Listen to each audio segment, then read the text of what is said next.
As always, Venom just knows exactly what to say. But anyways, welcome back, true believers and all you spectacular Spidey fans and fellow Merry Marvelites out there to another very interesting video relating to not only Marvel's Spider-Man 2 or Marvel's Wolverine, but we are going to be discussing the overall future of Insomniac games and what exactly lies in store for their Marvel games, which they will be developing further down the line. And of course, not only are we going to be diving into all aspects about this topic, but I am joined by my good friend and wonderful content creator once again of Irogen, who you obviously know on his wonderful YouTube channel covering all things Marvel and DC games, which you will definitely make sure to want to follow as soon as you finish watching this video. Irogen, thank you so much for joining me today. How you doing? I'm doing great. It's always so much fun to be on the channel talking Marvel games with you, Evan. Thank you so much for having me. So this is a very interesting topic to go over because, as you all should know, with the recent news development surrounding Marvel games, or more specifically Marvel's Spider-Man 2,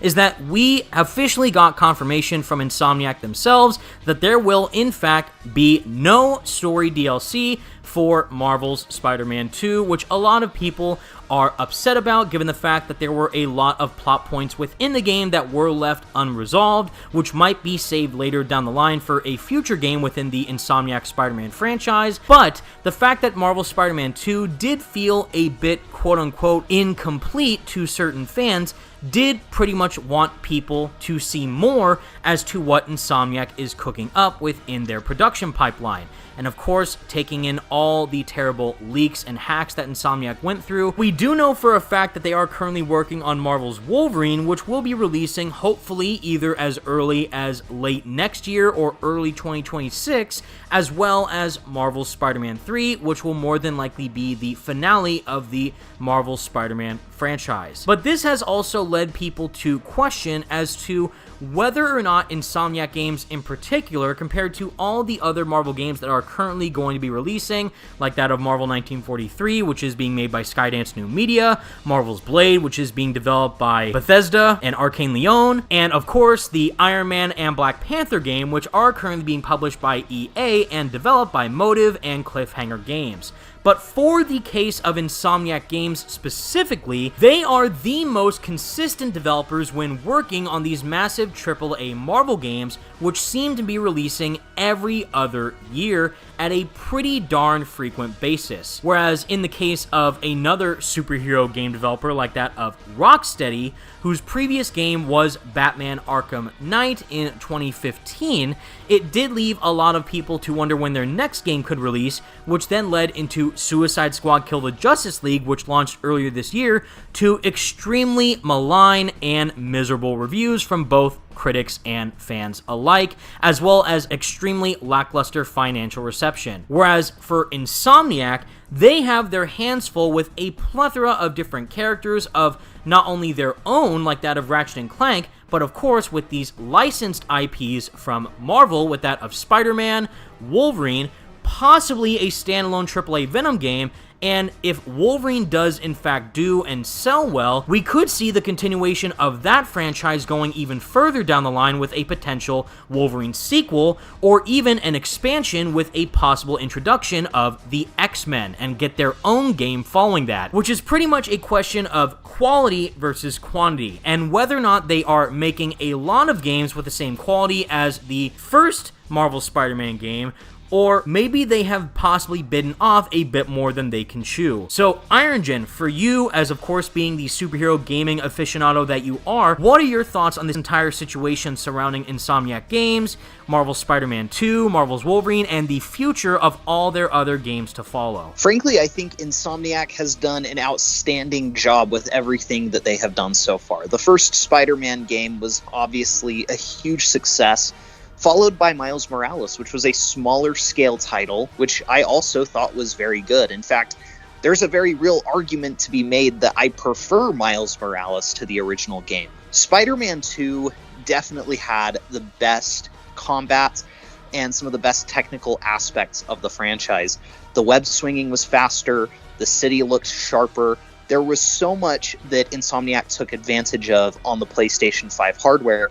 But there's also no denying that the story was shorter and in some ways a little more watered down than people had expected. And there's even been some reports of things that were cut from the game that have led to people feeling disappointed that they weren't included. A similar case happened with DC's Gotham Knights. There was a lot planned for the game that got cut, and what we got was a decent game with a decent story rather than a great game with a great story. Now, personally, I think Spider-Man 2 turned out a lot better than Gotham Knights and is very much on par with the quality of their previous games.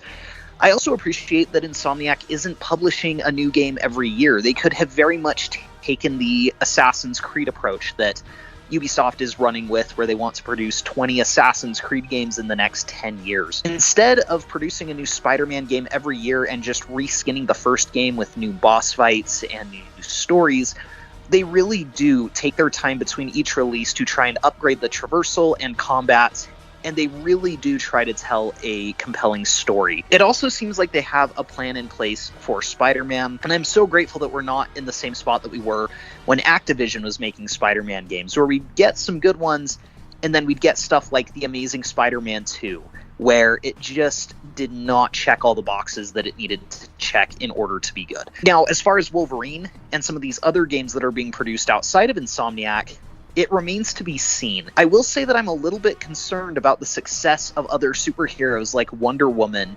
and Iron Man in the video game space after we've seen games like Gotham Knights, Guardians of the Galaxy, and Suicide Squad Kill the Justice League. Some of which were better than others, but all of which failed in terms of a successful return on investment.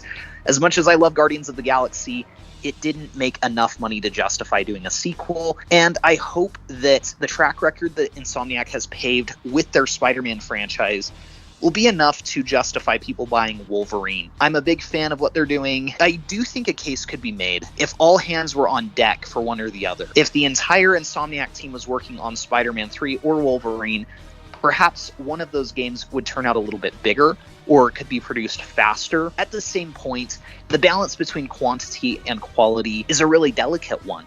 I don't know that the hype would be sustained if we were waiting 10 years between games. We also see people disappointed when we get a smaller scale game like Miles Morales, or a game like Spider-Man 2 that maybe could have been improved if more people were working on it. As it stands right now, Insomniac has shown that they are truly passionate about Marvel and the IPs that they have gotten to work with. And despite the fact that some of the mechanics might feel similar between games, and there might be some shortcomings, overall, they have really done an outstanding job. This also brings up a great topic of discussion in terms of subjectivity for which character or characters people would prefer to see the game release for the most, or on a more bigger budget and scale in comparison to what people may want to see from these AAA superhero games. Because I know full well that a lot of people, or even some of you who may be watching, would easily want to possibly sacrifice a game like Marvel's Wolverine to not release if that meant that they would have all their resources focused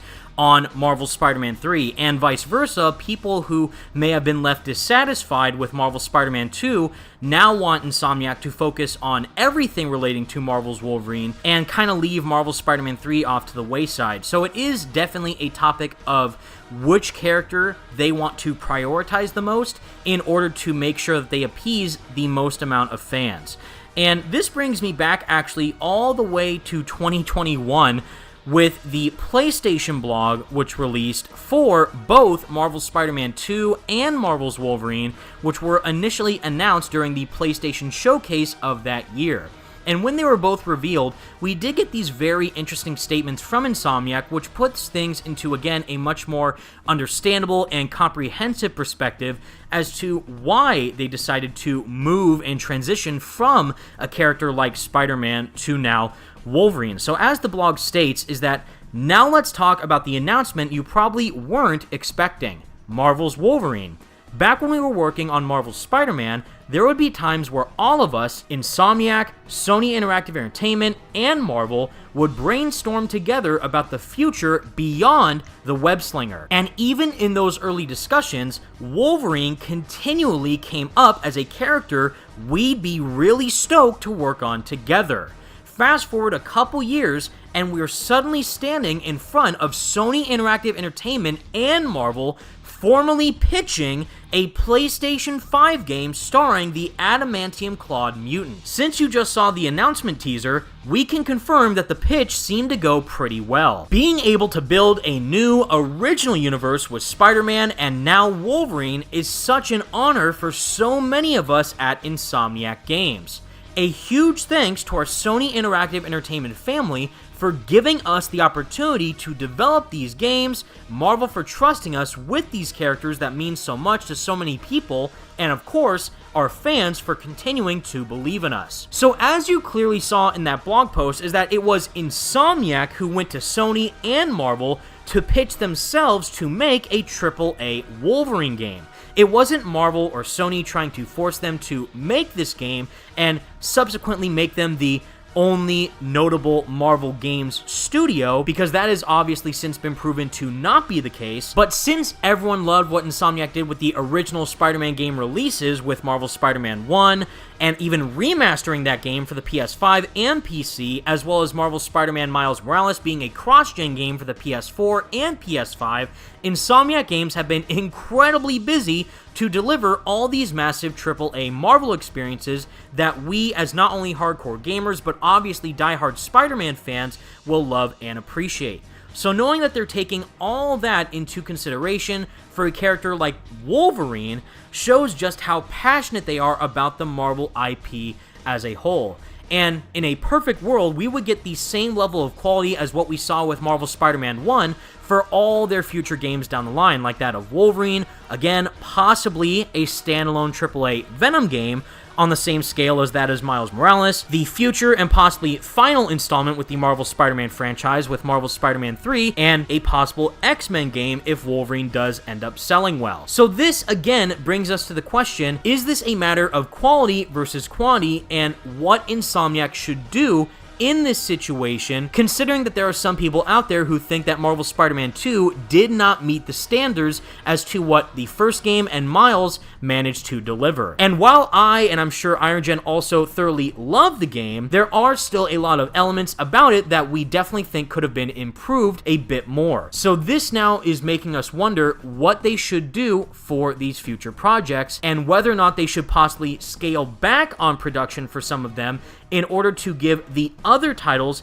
a bit more time to cook. It's definitely an interesting predicament for Insomniac, because with Spider-Man 2, the game was generally well received. There was some criticism over missing features or plot points that people felt were rushed. At the same point, however, the game was overall very good. And every game out there, without pretty much any exception, has a lot of cut content. If you look up nearly any game and look at how much content was cut, there's usually an abundant amount. With Spider-Man 2, Insomniac faced a leak pretty soon after the game had launched, which revealed a lot of cut features and plot points, which really aggravated what otherwise might not have been that big of a reaction. Also, people have been disappointed that there was no DLC, so it's a reasonable question to wonder if Insomniac is biting off more than they can chew. If Spider-Man 2 could have received more post-launch support or faster post-launch support with the New Game Plus being implemented sooner, if more people had been working on it. At the same point, I'm glad that Insomniac is doing what they're doing. They're producing more games than most companies in the industry, and like I said, there's a case to be made that I like Spider-Man Miles Morales more than the original game. I think that they learned a lot of lessons from that first game and implemented them into their sequels. I do like seeing more games that still maintain quality, but at the same point, there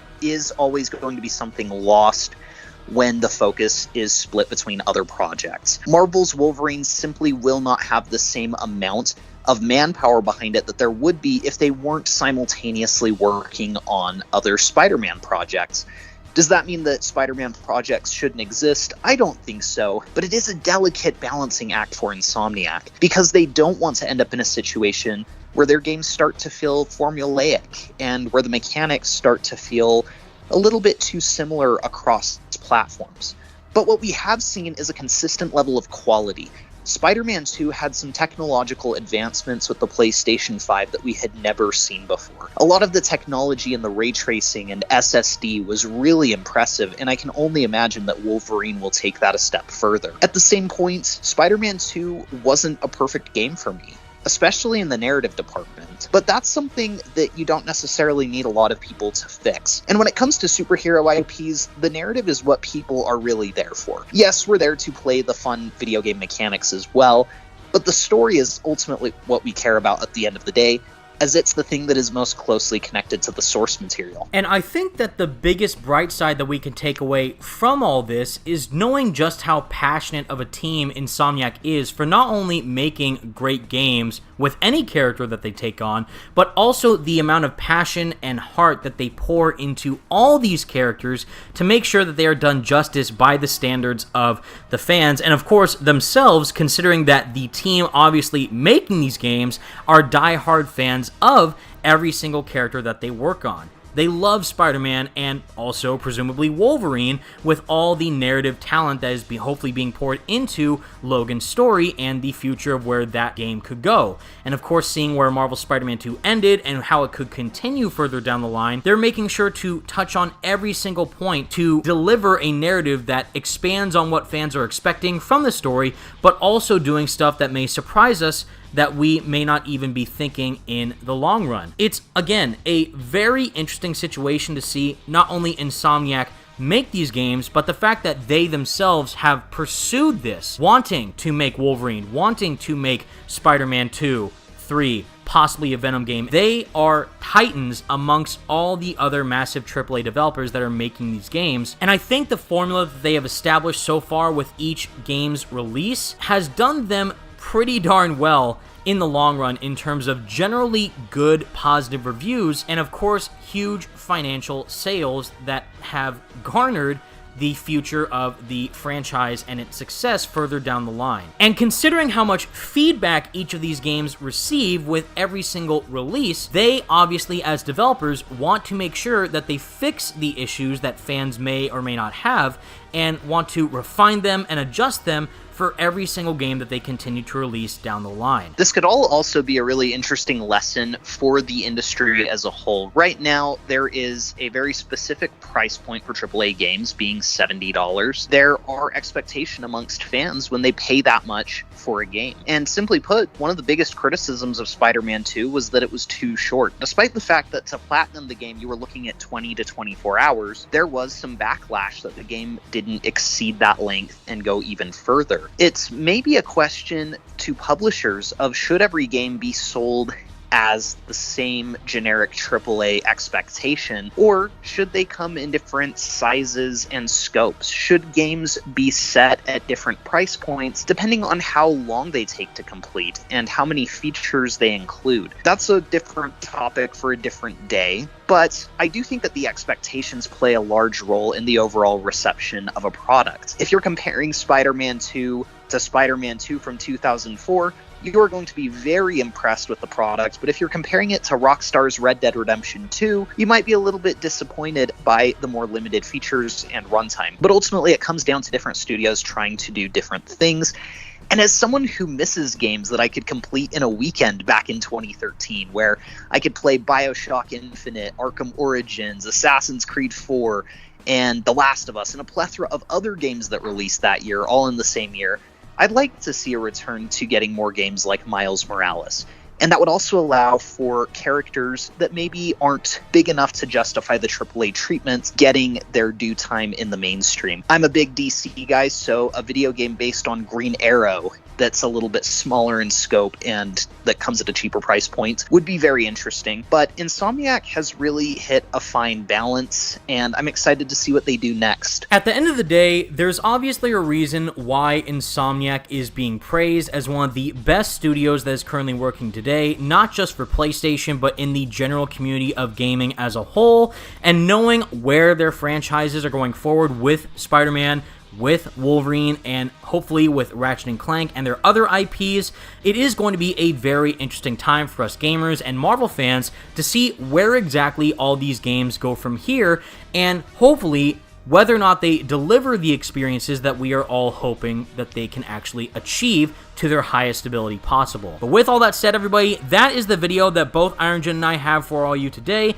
Let us know all your thoughts in the comment section down below. What do you think about the situation with Insomniac Games and all the massive AAA Marvel titles that they are currently juggling? Do you think that they have hit the sweet spot as to how many games they are currently developing and how many they are releasing at such a frequent basis? Or do you think that they should possibly scale back on a couple of the games they're working on in order to prioritize the much more highly anticipated projects? And again, thank you so much to Irogen for joining me with this video, because without him, this video would not be possible. Thank you so much, dude. I had a wonderful time. Thanks again for having me on. It was a lot of fun to talk about this. Until next time, everybody, thank you all so much for watching. Stay spectacular, Spidey fans, and stay merry Marvelites. Peace out.